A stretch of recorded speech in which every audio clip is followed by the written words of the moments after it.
গাজায় হাজারো শিশুর রক্তে রঞ্জিত যার হাত, সেই ইসরায়েলি প্রধানমন্ত্রী বেনিয়ামিন নেতানিয়াহু এবার জানালেন নিজের গোপন মরণব্যাধি ক্যান্সারের কথা।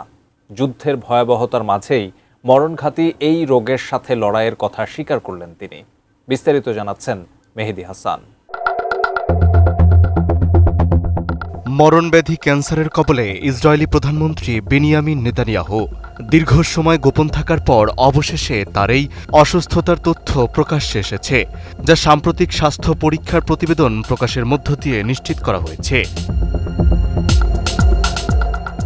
24 এপ্রিল মার্কিন সংবাদমাধ্যম সিএনএন জানিয়েছে, গত ডিসেম্বর থেকে প্রোস্টেট ক্যান্সারের চিকিৎসা নিচ্ছে নেতানিয়াহু। 2024 সালের ডিসেম্বরে প্রোস্টেট গ্রন্থি বড় হয়ে যাওয়ার কারণে একটি অস্ত্রোপচার করা হয়েছিল, তবে সে সময় ক্যান্সারের বিষয়টি উল্লেখ করা হয়নি। ফলে অস্ত্রোপচারের পর থেকেই চিকিৎসা চলছিল বলে পরবর্তী তথ্য থেকে স্পষ্ট হয়।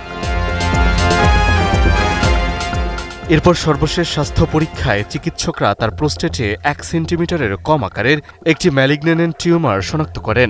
তবে একই প্রতিবেদনে জানানো হয়, বর্তমান পরীক্ষাগুলোতে আর কোনো ক্ষতিকর কোষ বা সংক্রমণের লক্ষণ পাওয়া যায়নি। 32 ইঞ্চি জেভিকো টিভি এখন মাত্র 15,000 টাকায়, সাথে পাচ্ছেন 3 বছরের প্যানেল ওয়ারেন্টি। এই অবস্থার ব্যাখ্যায় চিকিৎসকদের পক্ষ থেকে প্রকাশিত দুটি আনুষ্ঠানিক পত্রে উল্লেখ করা হয়েছে, রোগটি প্রাথমিক পর্যায়ে শনাক্ত হওয়ায় এটি শরীরের অন্য কোথাও ছড়িয়ে পড়েনি। একই সঙ্গে প্রয়োজনীয় চিকিৎসার পর বর্তমানে তিনি বিপদমুক্ত অবস্থায় রয়েছেন বলেও সেখানে জানানো হয়।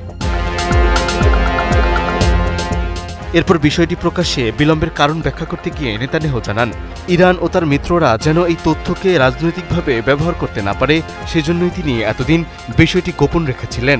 একই সঙ্গে পূর্বেও তার স্বাস্থ্য সংক্রান্ত তথ্য প্রকাশ্যে দেরির বিষয়টি আলোচনায় এসেছে।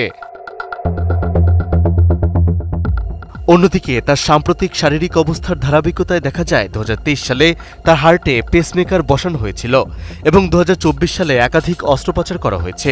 এর সঙ্গে বর্তমান ক্যান্সার চিকিৎসার তথ্য যুক্ত হয়ে সামগ্রিক স্বাস্থ্য পরিস্থিতির একটি ধারাবাহিক চিত্র তৈরি করেছে। সর্বশেষ চিকিৎসকদের ছাড়পত্র পাওয়ার পর তিনি বর্তমানে দাপ্তরিক দায়িত্ব পালন করছেন বলে প্রধানমন্ত্রীর কার্যালয় নিশ্চিত করেছে। এর মাধ্যমে তার শারীরিক অবস্থা এবং দায়িত্ব পালনের সক্ষমতা সম্পর্কে সর্বশেষ অবস্থান জানানো হয়েছে।